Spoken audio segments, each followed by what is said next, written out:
Silent Hill 3 je tretí diel hororovej série od japonského týmu Silent. Dnešné video bude opäť veľmi výživné, čo sa týka vývoja hry. Rozoberieme si aj monštra a ich symboliku, všetky lokácie a hadanky a uvidíte, aký horor bude prežívať hlavná hrdinka. Poďme na to.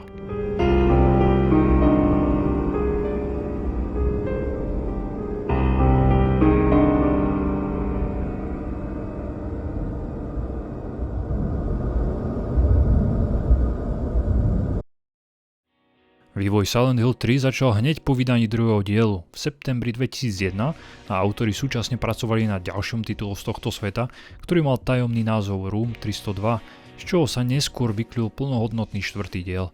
Možno aj preto vyšiel dosť rýchlo po treťom diele, za necelý rok. Na Silent Hill 3 pracovalo okolo 40 vývojárov, čo bolo o 20 menej než pri druhom diele. Znovu niektorí programátori a dizajneri odišli a tým Silent musel nabrať nových ľudí. Masashi Tsubuyama, riaditeľ druhého dielu, na treťom nepracoval a rovno šiel vytvárať monštra pre štvrtý diel. Riaditeľom sa stal Kazuhide Nakazawa, ktorý pre druhý diel vytváral animácie postav. Vtedy prišiel s Konami ako nová posila do týmu Silent. A taktiež na ňom nepracoval ďalší kľúčový vývojár, Takeuchi Sato. Ten po druhom diele išiel pracovať pre Electronic Arts na novom James Bondovi. Z dôležitých ľudí na treťom diele pracoval Norihito Hatakeda ako hlavný programátor, scenarista Hiroyuki Owaku, ktorý bol v tíme už od prvého dielu, umeleckým riaditeľom bol opäť Masahiro Ito a mal na starosti vzhľad monštier a netreba zabudnúť na skvelého Akira Yamaoka, skladateľa hudby a zvukov do hry. Zaujímavosťou je, že niektorí programátori, vývojári a umelci sa najnovšie spojili s Kojimom a pracovali na Death Stranding. A dnes už je jasné, že Akira Yamaoka a Masahiro Ito budú pracovať na remakeu druhého Silent Hill, ktorý bol minulý rok oznámený. Tretí Silent Hill mal byť koľajnicová strieľačka, niečo ako Time Crisis alebo House of the Dead.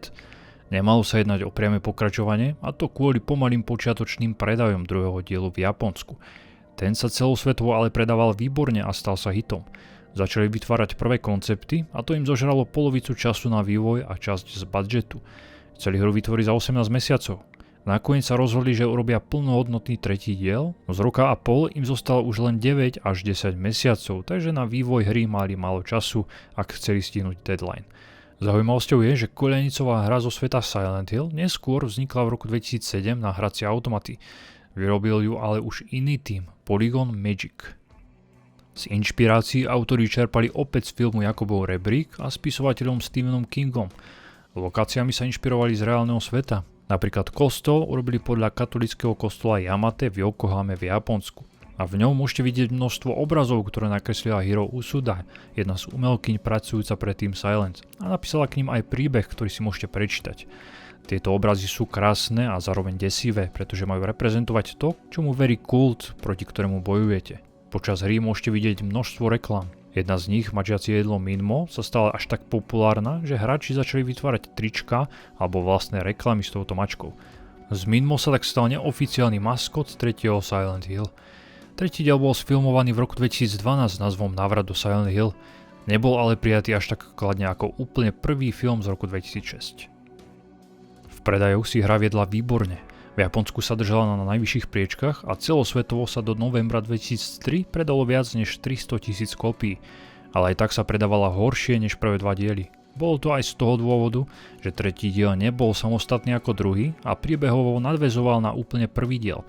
Veľa hráčom sa nechcelo najskôr hrať zastaralú prvú hru, ktorá vyšla ešte na PS1. PS2 verzia dostala zo 41 recenzií priemerne 85%. PC verzia na tom bola horšie, z 12 recenzií jej vyšiel priemer 72%. Tretí diel mal podľa recenzentov málo inovácií a dizajnovo sa jednalo o rovnakú hru.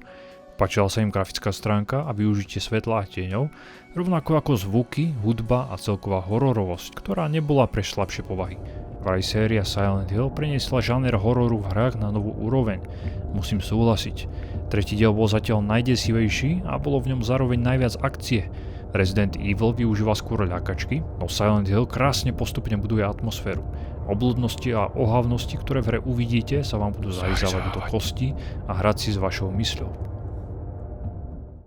Prvý diel vyšiel vo februári 1999 na prvý PlayStation, druhý diel v septembri 2001 na PlayStation 2 a tretí v roku 2003. Vychádzal od maja až po august, najskôr v Európe, potom v Japonsku a nakoniec v Severnej Amerike. PC verzia vyšla v Európe až v novembri a v Severnej Amerike až v apríli 2004. Remasteru na PS3 a Xbox 360 sa druhý a tretí diel dočkal v roku 2012. Ja som najskôr skúšal PS2 verziu, no tam bol lock na 30 fps a k tomu nízke rozlíšenie. Potom som si stiahol PC verziu, dal som si do nej fix od Steam 066 a Voice Pack, ktorý opravuje zvuk. Bola to trochu zložitejšia inštalácia, pretože som si musel stiahnuť program Reloaded 2, ktorý mi tam nové zvuky nahral, no úplne vám stačí len základný fix, ktorý upravuje hru na dnešné širokoúhle monitory a 4K. Hra vyzerá vďaka tomu skvelo aj dnes.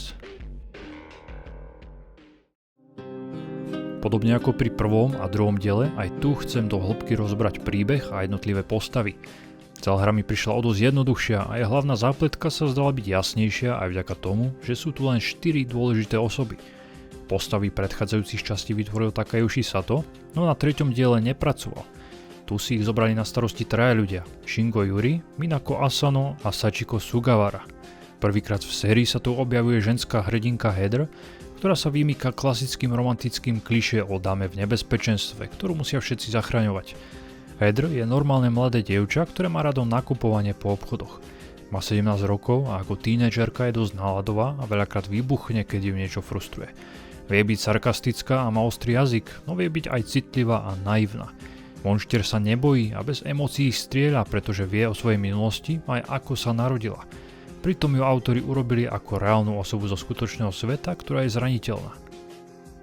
Vytvorili ju podľa francúzskych herečiek Sophie Marceau a Charlotte Gainsbourg. Z nich vznikla podoba Heather. Meno potom dostala podľa herečky, ktorá ju nahrala a nahovorila, Heather Morris. Pôvodne sa mala volať Helen, no vývojárom toto meno prišlo, že patrí staršej osobe, preto ho zmenili. Spočiatku mala Heather vyzerať viac nevinne a mladšie, ako ukazujú prvé nakresy. Mala mať najskôr džíny, tak ju chcel vytvoriť Shingo Yuri, no Asano a Sugawara presvedčili Yuriho, aby jej dal sukňu, pretože tak ukáže nohy a bude vyzerať viac krajšie a žensky. Dlho diskutovali aj o jej vlasoch. Nakoniec sa zhodli, že kučeravé vlasy budú u mladšej ženy vyzerať lepšie a dali jej krátke vlasy, aby nezaťažovali výkon PlayStation 2. Keďže ušetrili na výkone vďaka vlasom, mohli ukázať na obrazovke viac monštier. Niektorým hráčom sa ale nepáčilo, že hrajú za ženu a chceli späť Harryho. Ten sa tam tiež krátko myhne. Menami iných postav a ich vzhľadom sa autori inšpirovali rôznymi hercami. Meno detektíva Douglasa Kirtlanda si požičali z amerického herca Douglasa Fairbanksa a tvárou sa inšpirovali kňazom z 5. elementu. Vincentovo meno mali z ďalšieho amerického herca Vincenta Galla, no jeho tvár modelovali podľa Ethana Hawkea. Čo sa týka jeho charakteru, je to pokrytec schovávajúci sa za pekným oblečením a výzorom. Stačí si všimnúť v cutscénách jeho divný úsmev a šialené oči. Zo začiatku sa zdá byť úplne normálny, no neskôr zistíte, aký je v skutočnosti vyšinutý. S Claudiou to mali vraj najťažšie. Chceli vytvoriť postavu, ktorá by na hráča pôsobila nepríjemne a cítil by sa s ňou v nebezpečenstve. Pôvodne mala byť holohlavá a po celom tele mať tetovania.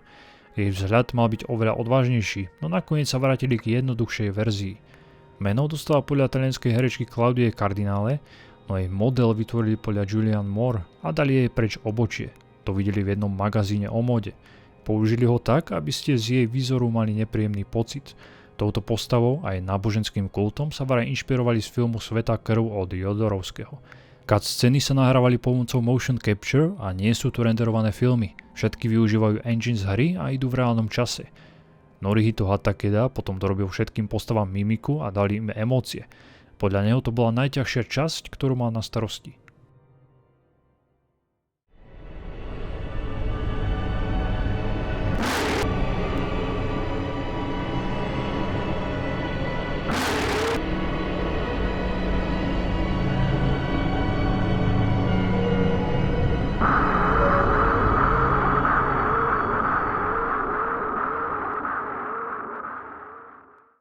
Príbeh nadväzuje na úplne prvý Silent Hill. Druhý diel je samostatný a s prvým a tretím dielom príbehov vôbec nesúvisí, len tým, že sa odohráva v mestečku Silent Hill. Tretí diel je takmer dokonalá kopírka prvého dielu. Dostanete sa do rovnakých lokácií a stretnete podobné postavy. No prvá polovička hry sa neodohráva v Silent Hill. Tam sa dostanete až po nejakých 5 hodinách a po ulici sa budete pohybovať len minimálne. Väčšinou budete medzi 4 stenami. Ja som dohral hru za nejakých 10 hodín. Prvé 2/3 hry ma nadmieru bavili, no od zábavného parku to už bolo trošku horšie. Heather ako mladá tínedžerka má rada nakupovanie, preto bola rozhodnutá si v ten deň zajsť do obchodného centra, no z ničoho nič ostala uväznená v desivom zábavnom parku. Na začiatku v cutscene vidíte Heather, ako sa sama seba pýta, kde to je. V ruke drží nôž a všade naokolo vidí zakrvavené kostýmy zajacov. Ani hráč, ani ona si nie je istá, či sú to skutoční mŕtvi ľudia. Zostáva je len pokračovať ďalej. Hneď ju napadne pekelný pes a za ním prerastne na oblúda s tučnými rukami. Týchto nepriateľov môžete zabiť alebo ich len obísť, je to na vás. V inventári máte 4 zbrane, vrátane pištole a samopalu. Dostanete sa aj na horskú dráhu, no nestihnete uskočiť a zrazí vás vlak. Zistíte, že sa vám to všetko len snívalo. Celý tento začiatok je desivý a pripraví hráča na to, čo ho v nasledujúcich hodinách čaká. No toto bol len slabý odvar skutočného hororu 3. Silent Hill. Heather sa sníval zlý sen a hráč zistí, že zaspala v malej reštaurácii Happy Burger. Všimnite si farebný tón, aký autori použili. Výrazná červená farba má symbolizovať krv a oheň a už od začiatku chceli vývojári hráčovi povedať, kde sa bude pohybovať. Heather vyjde z reštaurácie a zavolá svojmu otcovi. Uvidí, že ju prenasleduje nejaký starší pán, ktorý s ňou chce hovoriť. Predstaví sa ako detektív Douglas Cartland. Heather s ním nechce hovoriť, no detektív sa nedá tak ľahko odbiť. Vraj jej chce povedať niečo dôležité o jej narodení. Ak ste hrali prvý diel, už začnete tušiť, kto Heather je a o čom chce s ňou detektív hovoriť. Naša hrdinka sa dostane na záchod a uloží si hru krvavým symbolom kultu, prstencom slnka. Vonkajšie kruhy majú reprezentovať dobročinnosť a vzkriesenie a 3 malé kruhy vnútri prítomnosť, minulosť a budúcnosť. Každý jeden symbol niečo znamená. Runy sú z maďarčiny a otočené zrkadlovo.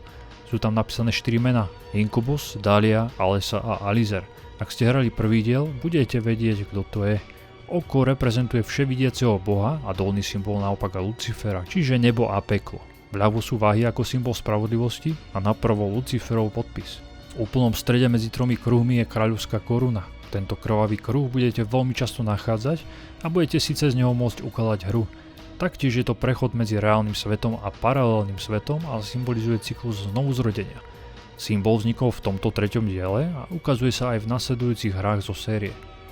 Keď si uložíte hru a vyjdete z WC, realita sa potichu pretočí, že si to ani nemusíte všimnúť. Vyjdete oknom von, no stále ste v obchodnom dome, kde sa bude odohrávať prvá desivá hodina z hry. Všimnete si, že niečo nie je v poriadku. Malé detaily, špinavú podlahu, rozbité krvavé obkladačky alebo prevratené veci či zavreté obchody. Potom príde prvá desivá scéna.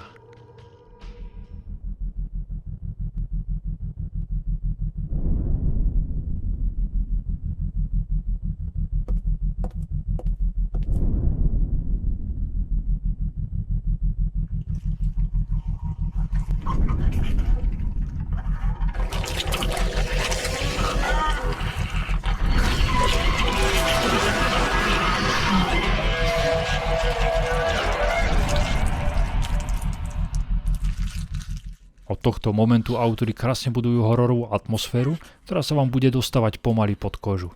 Uvidíte veci, ktoré nebudete chápať, no budete chcieť hneď z tohto pekelného miesta odísť.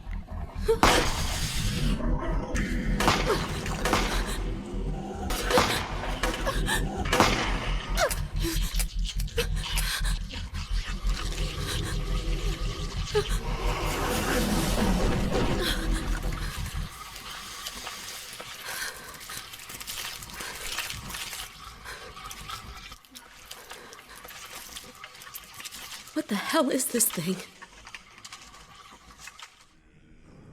Scenarista Hiroyuki Owaku povedal, že hororová zložka v Silent Hill 3 je úplne iná než v druhom diele.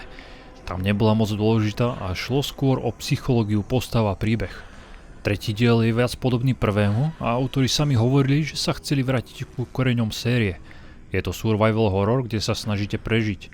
Autori sa snažili vytvoriť pocit strachu podporený tichom, ktoré sa v každom hráčovi menilo v úzkosť. Je to typ strachu, ktorý sa postupne buduje a síli a eskaluje do hororu. To sa im tu podarilo na výbornú, pretože každá oblasť, do ktorej vstúpite, je najskôr úplne normálna. Napríklad nemocnica Brookhaven je spočiatku prázdna a nikoho v nej nestretnete. Je v nej ticho, no občas vás napadnú vzdychajúce sestričky. Keď ich zlikvidujete, budete počuť len svoje kroky. Ako pôjdete ďalej, začne hrať temná dunivá hudba s pravidelným rytmom a niekedy začujete zvuky buchotu či behu niekde za vami či nad vami. Potom je tu akýsi prechod, ktorý je temnejší. Chodby sú oranžové, hrdzavé a znepokojujúce. Opäť budete počuť len ticho. A nakoniec sa týmto prechodom dostanete až do pekelnej nemocnice. Steny budú krvavo červené, niekedy budú krvácať či horieť, alebo sa za nimi budú pohybovať červy. Tieto efekty im pomohol vytvoriť engine od Norihita Hatakedu, ktorý mali z druhého dielu. Okrem pomalého budovania strachu sa snažili vytvoriť nasilnejší a priamejší pocit strachu, keď pred hráča predhodia niečo hnusné a šokujúce, aby to bolo v kontraste s predchádzajúcimi dielmi. Sú to predovšetkým monštra, s ktorými budete bojovať. Hneď na začiatku v úvodných minútach stretnete dve typy monštier. Je tu pes s rozpoltenou hlavou obviazaný v krvavých obväzoch. Každá polovica hlavy je nezávislá, preto sa toto monštrum volá dvojhlavé. Tvorca Masahiro Ito ho dal hneď na začiatok preto, aby v hráčovi vyvolal pocit, že sa nachádza na pekelnom mieste. Pes je tiež odkazom na Kerberosa, bajného trojhlavého psa stražiaceho podsvetie. Tu chodia väčšinou v smečke.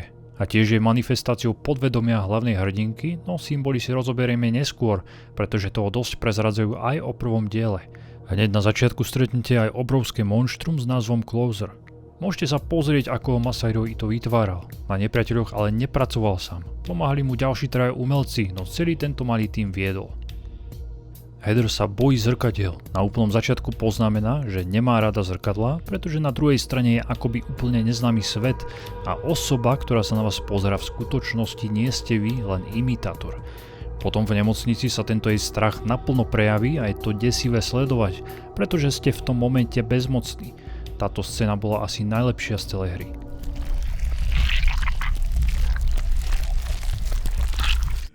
Podobne sú na tom časti na toaletách. V každom diele ste v nich zažili hororové momenty. V prvom ste počuli plakať dieťa. V dvojke ste na záchodoch začínali a v tretej hre sa vďaka ním dostanete do paralelného sveta. V Japonsku sa rozpráva viacero hororových príbehov, ktoré sa odohrávajú na toaletách. Napríklad započujete šepot zo stien alebo budete počuť ducha mladej dievčiny Hanako, ktoré zomrelo počas druhej svetovej vojny. Či uvidíte beznohé torzo Kashimi Reiko, ktorá zomrela potom, ako jej vlak odrezal nohy. Tento príbeh sa volá Teke Teke. Podľa japonského folklóru sú toalety miestom prechodu, portálom do iného tajomného sveta. Potom tu je scéna v spovednici, kde sa vám neznáma žena vyspovedá a prizná k vražde. Nevidí vás, ale pýta sa Boha, či je odpustí. Vy si môžete vybrať, či je odpustíte alebo nie.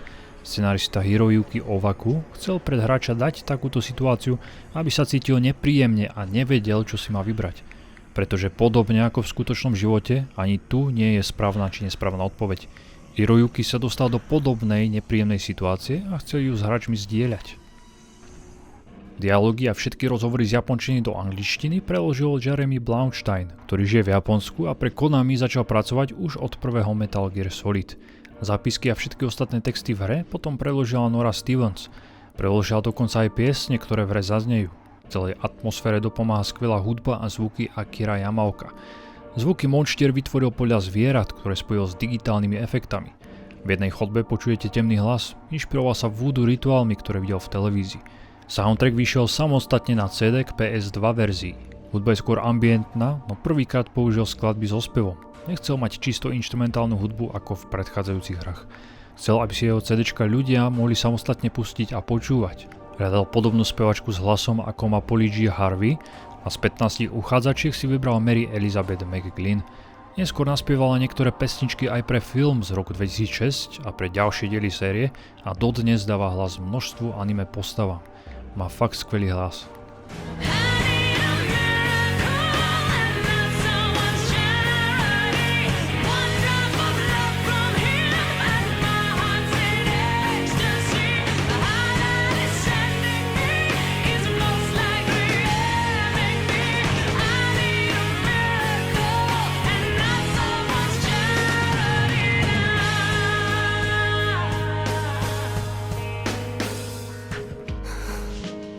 What are you doing?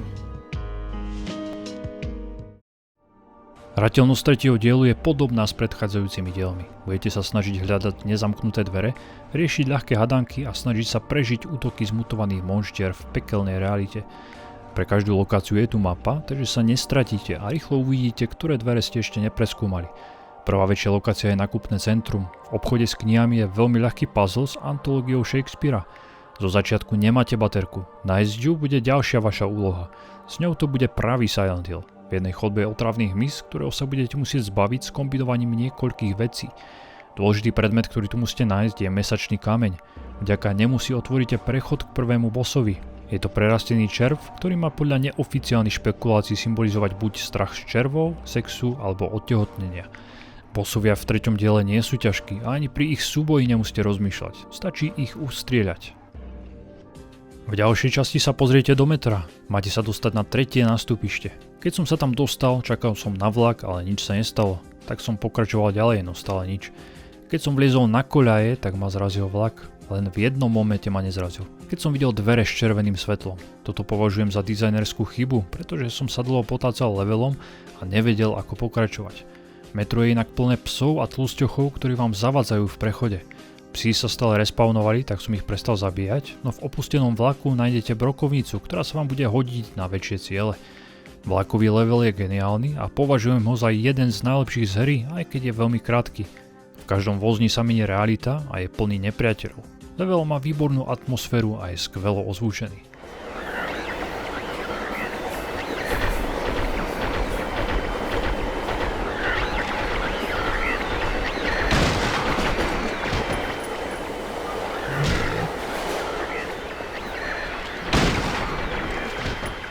Je tu časť v stokách. To som moc nebol rád, no na druhej strane sú kanále dosť priamočiare, tak sa moc nestratíte.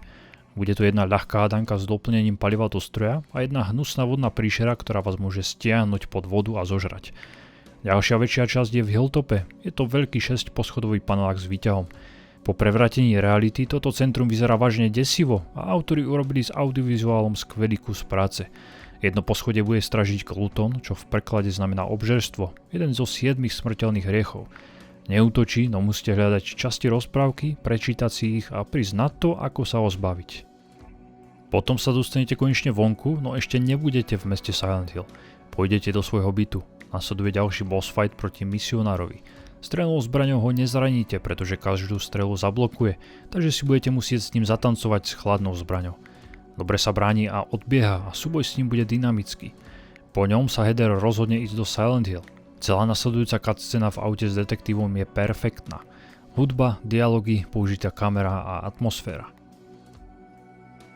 Do mesta Silent Hill sa pozriete len málo. Budete krátko prechádzať z motela do nemocnice a späť. To ma trochu sklamalo, no autori hmlu nastavili na taký veľký stupeň, že aj tak nevidíte na meter pred seba a orientovať sa budete len podľa mapy. Prieskum mesta tak odpada. Budete sa sústrediť len na uskakovanie pred demonickými psami a kam máte odbočiť. Nemocnica Brookhaven je ikonická a ani v 3. diele nesklamala. Je to najlepšia oblasť v hre. Je tu niekoľko hádaniek s číslami, ktoré musíte v správnom poradí zadať a budete tu nachádzať zápisky Stanleyho Colemana. Temnou chodbou prejdete do alternatívnej pekelnej nemocnice a tu začne pravý horor. Prvýkrát môžete uvidieť Valtiela, služobníka boha, ktorý dohliada na jeho zrod. Nikdy s ním nebudete bojovať a nie je nikoho symbolom. Drží sa v ústraní a z času na čas ho budete len vidieť. Na konci si zabojujete ďalší boss fight s monštrom, ktoré kedysi bolo človekom. Tento súboj je oveľa jednoduchší než ten predtým na streche proti misionárovi. Návrat do zábavného parku mi neprišiel bohviejaký skvelý a odtiaľto až do konca mi hra prišla oveľa slabšia. Celá oblasť bola prázdna, nevyužitá a môžete ísť v podstate len jedným smerom. Puzzle medzi nakazenými mŕtvými koňmi na kolotočí mi prišiel divný a aj následný boss fight. Posledná oblasť kostola bola o dosť lepšia, musíte nájsť 5 tarotových kariet a podľa básničky ich v správnom poradí zostaviť. Je to najzložitejšia hadanka v hre. Mapa kostolu je fakt nezvyčajná, ako by ju nakreslilo malé dieťa. Yasunori Kanetake, jeden z dizajnerov, potvrdil, že bola nakreslená 5-ročným dieťaťom. Ak ste Silent Hill 3 ešte nehrali a nedohrali, tak tu bude veľa spoilerov, ktorým sa radšej vyhnite. Budú tu spoilery aj na prvý diel, keďže ten s tretím dosť súvisí.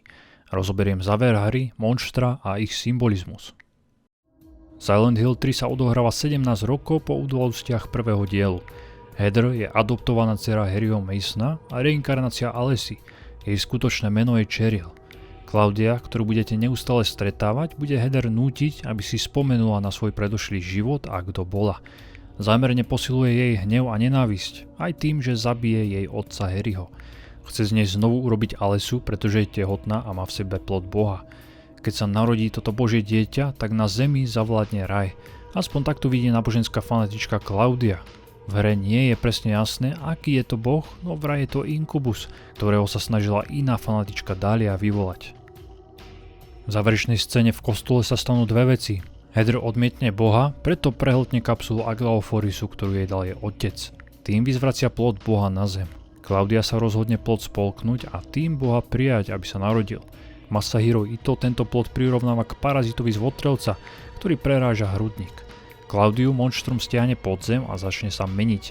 Môžete vidieť Valtiela, ako svojmu bohu pomáha. Finále monštrum, proti ktorému budete bojovať, musel vzniknúť za 2 dní, pretože autorom sa krátil čas na vývoj. Ito spomína, že pre neho osobne bolo toto najťažšie monštrum, na ktorom pracoval. Použil asety z predchádzajúceho dielu, a to z hlavného bossa a časti chlapíka s pyramidou na hlave. Koniec je len jeden, keď hráte hru prvýkrát. Zaujímavé je, že pri druhom prejdení sa vám môže odomknúť alternatívny koniec, ak zabijete dostatok monštier. Potom tu je ešte tretí koniec UFO, ktorý je v každom diele. Keď prejdete hru, otvoria sa vám nové šaty, odomknete si ich v menu a meniť si ich môžete cez inventár. Skvelé je, že sa oblečenie zmení aj v cutscénach, keďže idú cez engine z hry. V pekárni sa dá nájsť plameňomec s neobmedzenou muníciou, ktorým krásne spalíte všetky monštra, no rozbije im to ich animácie, čo je trochu škoda. Vývojári Silent Hillu sa vždy snažili do svojich hier vložiť kontroverzné témy, ktoré sa v iných hrách moc neobjavovali, alebo sa ich iní autori bali rozobrať. Monštra tu opäť reprezentujú podvedomie Heather a toho, čo sa bojí. Heather je mladá, neskúsená tínedžerka, preto sa bojí vecí, ktoré sú pre ňu neznáme, sexuality a odtehotnenia. Psa som už trochu rozobral, má spečené mäso a na sebe obväzy. Symbolizuje Alesu, keď bola spálená pri rituáli. Closer so svojimi obrými končatinami, ktoré vystreľujú bodliaky, môže symbolizovať viacero vecí. Napríklad matku Alesy, ako ju bila a ubližovala jej. Toto monštrum si malá Alesa kreslila. Alebo to môže byť symbol otravných ľudí v nákupných centrách, ktorí majú v každej ruke tašku. Všimnite si, že sú to zatiaľ len spomienky inej osoby, no Heather je jej reinkarnácia, takže jej podvedomie si to pamätá. Closer sa podobá na mandarína z druhého dielu, ktorý ostal trochu nevyužitý. A hnusné monštrum je Numb Body. Je to malá slízka dvojnohá príšera bez rúk. Prekvapivo nemá nič symbolizovať a je to len obyčajné monštrum, ako povedal Masahiro Ito. Je to zvláštna lietajúca príšera s čepelami, ktoré sa točia. Vydáva príšerné zvuky. V niektorých častiach ju uvidíte chodiť na čepelových nohách. Volá sa pendulum a je veľmi ťažké proti nej bojovať, pretože je agilná a nie vždy ju trafíte. Ja som ju len obchádzal. V brooklynskej nemocnici sa vrátia aj sestričky. Tie tentoraz hlasto vzdychajú vždy, keď proti nim bojujete. Už nemajú na chrbte parazita a takisto nemajú zjazvené telo. Vyzerajú viac ľudsky a dokážu na vás strieľať aj z revolvera. Niektoré sestričky majú krvavý štvorec na ústach. Sú spomienkou na Lisu Garland z prvého dielu. Bola to sestrička v červenom, ktorú postihol hrozný osud. Môžete ju vidieť aj počas šplhania rebríkom, ako väčšine trpí v pekelnej realite nemocnice. Desivým a zároveň otravným monštrom je Slurper. Plazí sa po zemi, je veľmi rýchly a dokáže vás zhodiť a znemožniť ďalší postup. Musel som ho zabíjať, pretože sa cez 3 takých v úzkej chodbe nedalo prejsť. K hlave má pripevnenú masku. Na jej vrchu je napísaný japonský symbol, čo v preklade znamená pes. Nie je isté, čo má symbolizovať. Na jednej strane to môže byť to, že sa Heather bojí stalkerov a násilníkov. V hre veľakrát vidíte, ako vás toto monštrum zhodí a lezie po vás. Na druhej strane Slurper môže symbolizovať dieťa a že sa Heather stane mladou slobodnou matkou. Potom tu je jedno obezné monštrum, ktoré má názov Šialená rakovina. Navrhol ho Kazuhide Nakazawa a Jeremy mu dal hlas a nahral jeho pohyby. Vraj bol inšpirovaný Yokajom Nupepom. Iné postavy tieto monštra nevidia a celé mesto vnímajú inak. Vincent sa napríklad zarazí, keď mu poviete o monštrách, ktoré zabíjate. On ich ako monštra nevidí. A v momente, kedy sa spýta Heather, či ich ona vidí ako monštra, začnete vy ako hráč pochybovať, či sú to skutočne monštra alebo normálni ľudia. Monsters? They look like monsters to you? Oh no. Don't worry. It's just a joke. Potom sa tomu zasmeje, že to bol vtip. ale aj tak budete o skutočnosti v hre pochybovať. Ako niektorí filozofovia povedali, to čo vidíte nemusí byť nutne realita. Tretí diel Silent Hill je skvelá hororová adventúra. No je príliš jednoduchá, je to príliš veľký koridor, je tu viac strieľania, menej predmetov a puzzlov, čo mi vadilo. Oproti predchádzajúcim dielom je to zhoršenie. Hrá sa v podstate ako druhý diel, takže tu je minimum vylepšení. Streľba je stále toporná a nepriateľov budete radšej obiehať. Ovládanie kamery ostalo rovnakým problémom. Príbeh ma tiež sklamal, je zjednodušený a je tu menej tajomná, všetko je priamočiarejšie a hra je dosť krátka. Na druhú stranu, hororová časť je perfektná a výborne dávkovaná, rovnako ako dialógy, herecké výkony a použitie kamery v cutscénach či hudba. Aj po 20 rokoch Silent Hill 3 vyzerá stále výborne. Hra vás chytí a niekedy si budete pripadať, že ste priamo v pekle.